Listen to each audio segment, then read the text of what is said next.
திருப்பதியில் பக்தர்களுக்கு வழங்கப்படும் லட்டு பிரசாதத்தில் விலங்குகளின் கொழுப்புகள் கலக்கப்பட்டது தொடர்பாக மத்திய சுகாதாரத்துறை அமைச்சகம் அறிக்கை கேட்டுள்ளது. ஆந்திரா மாநிலம் திருப்பதியில் உள்ள பிரசித்தி பெற்ற திருமலை வெங்கடாச்சலபதி கோவிலில் பக்தர்களுக்கு வழங்கப்பட்ட லட்டு பிரசாதத்தில் விலங்குகளின் கொழுப்பு கலக்கப்பட்டதாக சர்ச்சைக்குரிய புகார் வெளியானது. இந்த விவகாரம் தொடர்பாக திருப்பதி தேவஸ்தான நிர்வாகத்திடம் ஆந்திரா மாநில அரசு அறிக்கை கேட்டுள்ளது.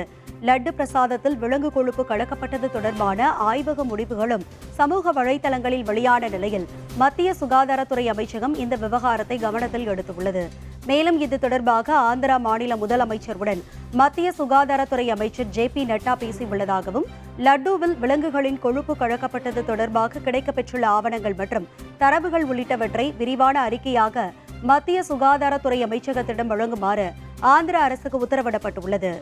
இதனிடையே இந்திய அரசியலமைப்பின் 25வது பிரிவில் உள்ள மத சுதந்திரம் மற்றும் அதற்கான உத்தரவாதத்தை மீறக்கூடிய வகையில் பக்தர்களுக்கு வழங்கிய பிரசாதத்தில் விலங்கு கொழுப்பு கலக்கப்பட்டு இருப்பதாக வழக்கறிஞர் சத்யம் சிங் என்பவர் குற்றம் சாட்டியுள்ளார். பிரசாதங்களில் விலங்கு கொழுப்பு கலக்கப்பட்டது தேவஸ்தானத்தில் ஏற்பட்டுள்ள பெரும் நிர்வாக சிக்கலை வெளிப்படுத்துவதாகவும், பக்தர்களின் உணர்வை பாதித்துள்ள விவகாரத்தில் உச்சநீதிமன்றம் நேரடியாக தலையிட வேண்டும் என உச்சநீதிமன்ற தலைமை நீதிபதிக்கு கடிதம் எழுதியுள்ளார்.